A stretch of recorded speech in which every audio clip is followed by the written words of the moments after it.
India's IT central, India's Silicon Valleys are drowning. Not just Gurgaon, but India's IT hub, the original garden city of Bengaluru, that's reeling under a monstrous monsoon attack. On one night of heavy rains in Bengaluru, and this is the situation. Several parts of the city are completely under waist-deep water. Lakes have exploded from their banks. Trees have fallen. Traffic has come to an absolute standstill in several parts of the IT city. Several roads have been completely inundated, especially in central and south Bengaluru, leaving commuters in the lurch.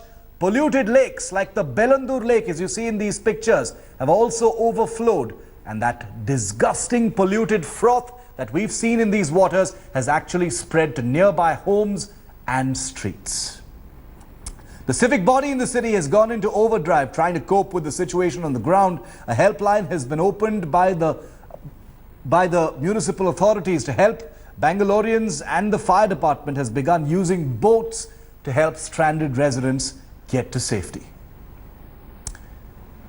We're opening up our phone lines here on India Today. We're going to put that phone number on your screen in just a moment. We'd like to hear what you think about civic apathy sinking our metros. On this half hour, we're focusing on Bengaluru because it has been completely sunk. Year after year, season after season, monsoon after monsoon, one night of rains, and the situation is an absolute nightmare for Bangaloreans. It's one of India's biggest and growing cities. It's considered an IT hub. It's a commercial center. It's a trade center. And Bangalore is once again reduced to a shameful, an absolutely shameful situation where traffic simply doesn't move and people are being forced to hire boats just to get out of their houses. In some cases, they are completely marooned as well. I want to play out for you this report by India Today's Pratibha Raman. Our phone lines are open. We'd like to hear your story. We'd like to know what you think about Bengaluru sunk.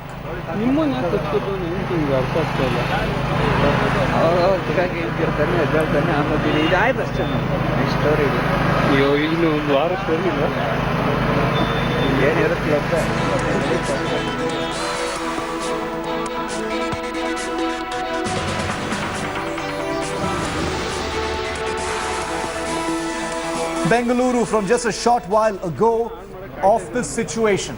People standing around and not being able to do anything whatsoever. What you have is a situation where some of the most built up residential areas of the city are completely inundated. People are being forced to hire boats as things get completely out of gear in one of India's most cosmopolitan cities.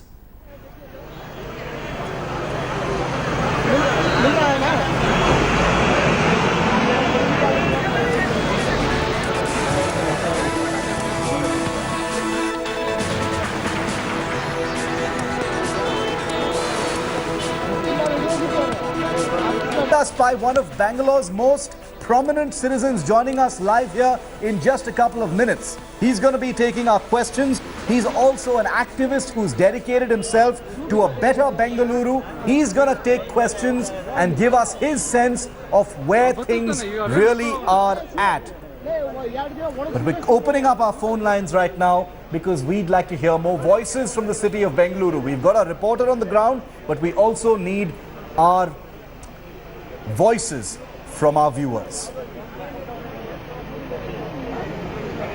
Let me actually ask my camera person to pan and show you as to how the water levels have actually risen to the extent that it has gone into the households, especially the basement area, as well as level 0 of different houses where people could not really walk out, could not take out their cars, and that is the kind of situation that we are seeing right now.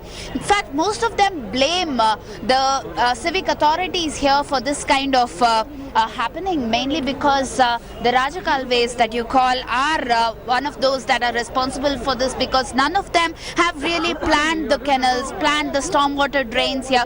Time and again we've spoken of Bengaluru, where the lake frothing that has been witnessed, and many such lakes have not really been treated properly, sewage as well as drainage entering those lakes, and when those lakes overflow, one can imagine the kind of water that would actually seep into different households of this. Now, what is going to be seen is the kind of epidemic that will follow after this. Will there be enough care taken now that people are rescued, but then what is going to happen to the people in this particular area? These are some of the questions that are right now being raised. Our first caller calling in here on India Today on Bengaluru Sank. Sundar Sukumar calling in from Bengaluru is our first caller. Please go ahead, sir. Sir, I want to record Yes. my statement. Yes. And through your channel, I want to suggest to our PM, instead of going for the smart city, let them use that money for developing the infrastructure first, already in developed localities. Yes. So that people will not face such problems anymore. Smart cities can wait, sir. But this is an urgent call for the citizens. I think that's a of very our, important statement you're making. You're saying that we are aiming too high and we've got our priorities wrong by talking about smart cities at this point of time. We should be focusing on basic infrastructure in the city of Bengaluru. Well, that is the situation right now. We want to go across also to India Today's Pratibha Raman, who's live with me from one of the worst affected parts of the city. But before her, I'd like to go across to our caller because we want to put voices of our viewers on air at this point of time. People actually affected by what's going on in the city. Lakshmi Narayan calling in from Bengaluru. Go ahead, Lakshmi Narayan. Lakshman here. Yes. See, I'm also one of the, I can say, victim of this rain havoc Yes. in Bangalore. Yes. The problem is not only the civic authorities, it is even the public also. It is a matter of concern because they construct the buildings as and when they like, and they don't bother about the rainwater drainage also clearly. Yes. So that has been encroached. It is a real havoc every time. Yes. Every time it is a havoc, and most probably people, even the government, the civic authorities, they only just for an eye wash, they come and they say, yes, we are doing, and nothing. Nobody will respond even after that. Mr. Lakshmi Narayan, are you in one of the flooded parts of the city? Yes. How bad is the situation? Yeah, it is almost, since morning the water is logging as it is, and there's a lot of mosquitoes. The schools are closed. But today was supposed to be the classes were there. It is closed. It's a because yes. Students cannot walk into the school. It's a very bad situation. I can understand what you're saying, and you've mentioned a very important point. You've just said there's going to be a mosquito menace. There could be power fluctuations as well. There are other dangers apart from water, as Lakshmi Narayan just pointed out. The water logging and the water levels haven't ebbed at all, which means the water is simply stuck there. It gives you a sense of how bad the drainage system there is and the urban infrastructure in some of these parts of India's biggest cities. Krishna is our third caller calling in again from Bengaluru. Krishna, are you in one of the affected parts of the city, and what would you like to say? In BTM area, Yes. thing is, this is because of the rains are not year after year it's been raining. Yes. And it's not a new problem. It's been happening for the decades. Exactly. Many years. And the problem is because there is a nexus between the builders and the government and all those people. They allow the builders to encroach and develop in the lake bed areas, which is the low-lying areas. When there is a heavy rain, these areas will get flooded. Yes, Because absolutely. The lakes will overflow and it will come to the lake bed and it gets flooded, and people will always be suffering because of this thing. The government will never take any action. Yes. They will never plan any rainwater harvesting. They will only preach about rainwater harvesting and storage to the citizens. But they themselves will not take any action. They will not ever clean any drains. The roads will be pathetic with potholes and all. So traveling will be again tough. Overall, the Bangalore is a traffic jam city. Yes. And with this, it will be more of a hell like a situation wherein a 10 minutes drive will take you an hour-long drive. Absolutely. Krishna, thank you so much for giving us that comprehensive view. We've gotten 3 voices already from Bengaluru. from the affected parts of the city. I quickly want to bring in an expert voice, one of Bengaluru's most prominent faces and voices, TV Mohandas Pai, who is also a member of the Bangalore Political Action Committee. He speaks very often and in a very strong voice about urban apathy. Mr. Pai, thank you for joining us this afternoon from Bengaluru. Several parts of the city you're in, inundated, boats being used, the Bellandur lake, the froth going into people's houses. The same story year after year. Voices on the ground, Mr. Pai, talking about urban apathy, corrupt nexuses, lack of follow-up. How would you assess it, Mr. Pai? No, it is a continuation of the last 10 years of apathy by the state government. The state government does not care much for Bangalore. Their power base in the rural areas. They get votes in the rural areas. They take out taxes and give subsidies and buy the votes of rural people, come to power. The city corporation is extremely corrupt. Yes. The officials spend most of the time manufacturing bills instead of doing this. Drainage problem has been there for many years. The flooding problem has been there for many years. The lakes are all polluted for many years. And every year there has been a complaint. Traffic jams have been there almost every day and nobody cares. We've taken up with the chief minister. First 2 years of his rule, he did not bother. Now he has given some money, he has done many things, but projects are not taken off the ground. The corporation does not have capacity. They do not have any urban planners. And it's a very corrupt organization. Yes. They inflate the tenders and they give it to their own coterie. There's the mafia that rules Bangalore. So it's corruption Many of that's the responsible, you're saying, Mr. Pai. It's corruption. No, it is corruption and the state government is responsible. They don't care. They should care more. We had a minister for Bangalore who's doing a good job. But he was asked to go because of some political reason. We don't have a minister for Bangalore. Right. And we know the chief secretary has been taking meetings for many things to get things done. He's a good man. But we need more. We're not seeing action on the ground. For example, desilting the drains when the monsoon comes is a very normal job. It's not something extraordinary. Absolutely. Cleaning the street is a normal, dumb job. It's not extraordinary. Removing the debris on the street is a one-time job, is a dumb job. And that doesn't happen at all. Potholes. Yes, apart It from doesn't happen at all. Yes, apart from Bengaluru, the other city that we've got our spotlight on today is, of course, Gurgaon as well, Delhi's biggest suburb. In fact, we've got a caller calling in from Gurgaon right now. N. Sharma. Mr. Sharma, go ahead. What would you like to say? We've got our spotlight on both Bengaluru and Gurgaon. The story appears to be the same. Mr. Sharma, go ahead. Yeah, the story is exactly the same. Yes. For instance, the famous Ambience Mall in Gurgaon is built on a riverbed. Yes. So if you block all the drainage, the city will get flooded. Yes. So, and all the officials, everyone knows it. We've got a green tribunal and we've got all the courts, but the process is so bad that because of the corruption, the builders keep getting permission and they keep blocking the water courses. Yes. Mr. Sharma, thank you. Yes, absolutely. Thank you for calling in and giving us your view. It's a terrifying situation. Like Mr. Pai said as well, there is apathy, but there is also corruption. There's a nexus. There's bad planning, bad priorities, a sequence of bad decisions that has led to a situation of this kind, both in Bengaluru and Gurgaon. Before I go back to Mr. Pai, and I'd like to raise some specific issues, I want to go across to India Today's Pratibha Raman, who's in Bengaluru as well and who's been reporting from some of the most affected parts of the south and central parts of Bengaluru.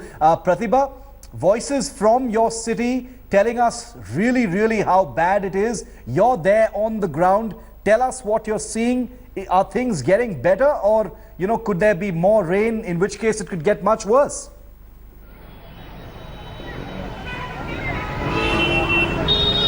Well, in fact, to start with, the Met Department is telling us that for the next 3 days, there would be heavy rains that Bengaluru will witness. But with just one night of heavy rains, one can imagine what has happened. So with 3 days of rains, Bengaluru's infrastructure is definitely going to crumbling down. The ground reality, though given the tag of being the IT city or the garden city, so only when you get to the ground, you realize what reality is actually is. because the water that has actually seeped in is not just the rainwater that we are talking of with respect to the bad planning of stormwater drains or the canals, but also the fact that we have polluted lakes that are actually frothing. Time and again we've spoken about it, but nothing has been done, and the water in those lakes are actually overflowing into different households. Right now it's only during the time of crisis that the rescue team would come in, the civic authorities would come in and try to see how they could actually remove the water here. In fact, this particular drain that you're seeing right now is what has been opened up so that the water levels here would actually recede. But citizens' woes is the main concern here. Time and again they have been complaining to the civic authorities, but nothing has really been done. Let me actually go across to one such person here. The civic authorities, time and again we've spoken of such kind of issues here, but nothing has really been done. So what would you attribute this problem to? The thing is that we have been staying here for the last 7 years, and this is the first time ever such a thing has ever happened. I mean, we are under house arrest right now. But I would say that people are working, because since morning we have been seeing that a lot of fire brigade and the police force, everybody has come and helped. They are cleaning up the mess. So when it comes to the Bengaluru's infrastructure, would you say that no proper planning has been done, and that is why we see this today? I will later talk. All right, what about you?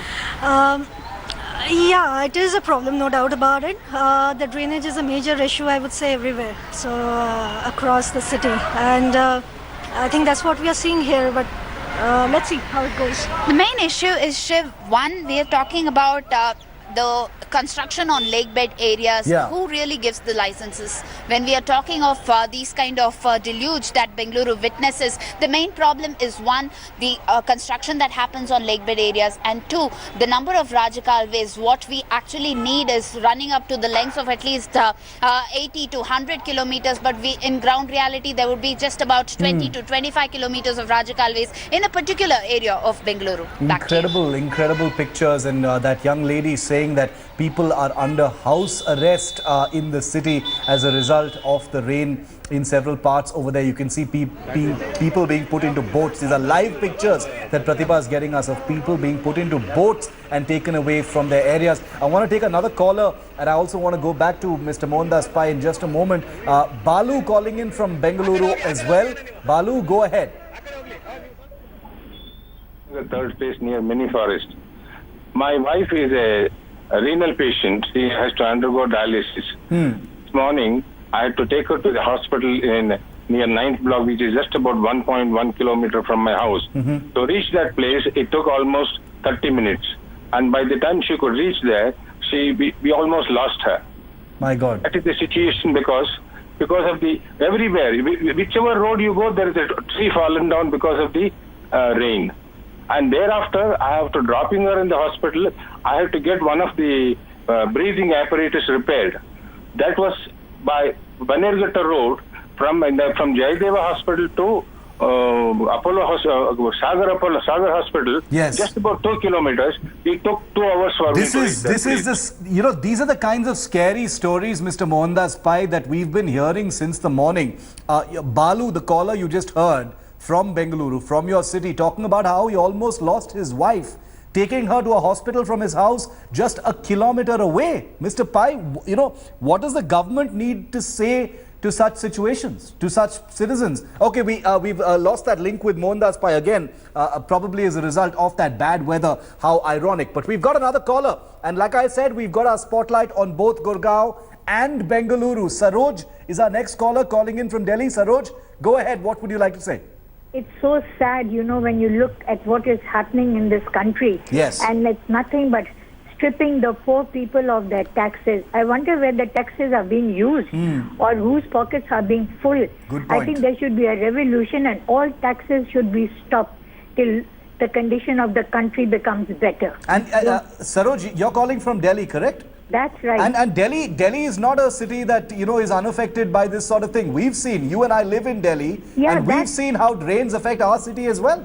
That's true. But, we are also the same human beings as the others are going through. Isn't it sad? Right. If you only think of our comforts and not about what the other people are suffering, I think it's really, really sad. I think I'm going to lead a revolution to say that all taxes should be stopped. And whatever they've collected in the coffers, let them spend and settle all these loopholes when the rains come and the whole city is under flood. It's really very sad. I hope people join me in that. Thank you. Saroj, I really feel your anger this afternoon, and that's the anger that a lot of Indians, the Aam Aadmi, really feels right now. Why are we paying taxes in the thousands, in the lakhs, if this is the kind of infrastructure that is given to us in our biggest cities? There is so much urbanization happening. People are moving into the cities. But are these the kinds of cities that we want? Bengaluru and Gurgaon. You can't think of two more cosmopolitan, modern, smart, so-called smart cities in the country. And yet, this is the situation in Bengaluru and in Delhi's richest suburb. DS Bali is our next caller, calling in from Chandigarh this afternoon.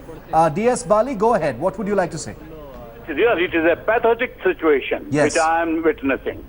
Surely the guilty is our government, the present government, which has totally failed. You see, they must anticipate these things. A government must anticipate these atrocities. This is a calamity. Yes. And I would definitely suggest that the guilty people, really the officials who are guilty of that, they must be brought to justice. They must be brought to justice. I'd like to end this broadcast. We're going to keep our phone lines open, but I want to quickly take a last question with Mr. Mohandas Pai. We'd lost that line, Mr. Mohandas Pai, but I wanted to ask you what you would say or what you think the government should say to people like some of our callers who've been calling us, Mr. Pai, and talking about, like one such caller who said he nearly lost his wife this morning, because of the time it took to drive from his house to a hospital just 1 kilometer away as a result of this. It just shows how insensitive our government is. I want all our MPs and MLAs of these areas to go to the site and to make sure that things work. Where are those MLAs? Where are those MPs? Where are those corporators? All of them seem to be hiding. Why are they not on the field with the people, leading the people now and making sure things are all right? Why the ministers from Bangalore city, minister from Gurgaon, what are they doing? I think you from the media should call all of them and tell them they must go to the site, stand there and get things done. And we want to see the ministers, the MLAs and the MPs, and then we want to see the corporators stand there, get things done, and help the people in times of need. They only go for their votes and beg for their votes. When people are in trouble, nobody is there. And why is the urban development minister not there at the site ordering relief? Where are all the ministers doing? Why are they hiding their faces? This is deplorable. And I think the media should call up all the MPs and MLAs and bring them to task before the people right now. We're going to do that. I think that's a great idea, Mohandas Pai. That's precisely what we're going to do. We're going to name the corporators, the netas responsible for each of these areas and ask where they are. Are they on the ground helping the people, or are they sitting in their own comfortable little houses far away from these affected zones and watching the misery play out on national television? We're going to take a very quick break here on India Today, but make no mistake, our spotlight stays on Bengaluru and Gurgaon, two of India's biggest so-called smart cities, completely inundated by water. The citizen on the ground suffers as the politicians actually fight. We're going to get you much more on the other side of this very short break.